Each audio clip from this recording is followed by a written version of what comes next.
Əmək və Əhalinin Sosial Müdafiəsi Nazirliyi tərəfindən Hövsan qəsəbəsində 100 şəhid ailəsi və müharibə əhlinə yeni mənzillər təqdim edilib. Şəhid Nurlan Mustafayevin ailəsi də mənzil alanlar sırasındadır. Əməkdaşlarımız şəhidin ailəsi ilə həmsöhbət olublar. Səbirsizlənirlər, amma qəlblərindəki kədəri boğmaq o qədər də asan deyil. Axı bu ailə bir oğul, bir həyat yoldaşı, bir ata itirib. Bəlkə də bu gün birlikdə qurulan xəyallardan biri gerçəkləşir. Şəhid Nurlan Mustafayevin ailəsi yeni mənzilə köçür. Bu mənzil onlar üçün sadəcə ev deyil, Nurlanın canı bahasına müdafiə etdiyi vətənin bir zərrəsidir.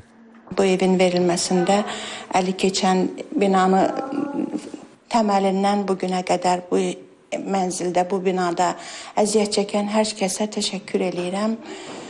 Allah dövlətimizi, dövlətçiliyimizi, xalqımızı, millətimizi qorusun. Allah dünyamızı qorusun, firavanlıq olsun.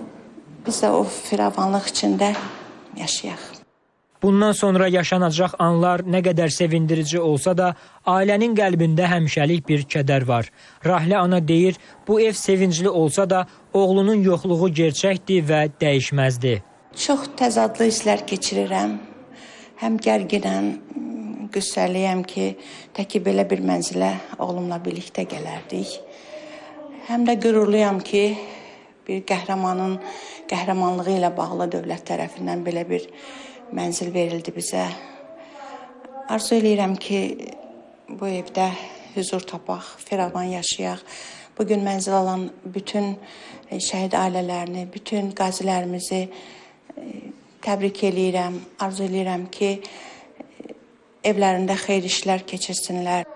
Şəhidin həyat yoldaşı Günay Mustafayeva da bugün qarışıq hisslər keçirir. O Nurlanla 7 ay ailəli olub. Bugün onun üçün ən böyük təsəlli həyat yoldaşının adını daşıyan kiçik Nurlandı. Bu günləri bu mənzilə gəldik, oğlumla, ailəmiz birlikdə gəldik. Çox istəyərdik ki, bütöv bir ailə olaraq gələk, amma təəssüflər olsun. İnşallah bundan sonraki günlərimiz öz ailəmizlə, övladımla bu evdə xoş xatirələrlə yadda qalar. İndi onların üzünü güldürən 5 yaşlı Nurlan var. Bu, Nurlanın yeni evlərinə ilk gəlişi olsa da, görünür bura tez öyrəşib. Artıq özünə otaq da seçib.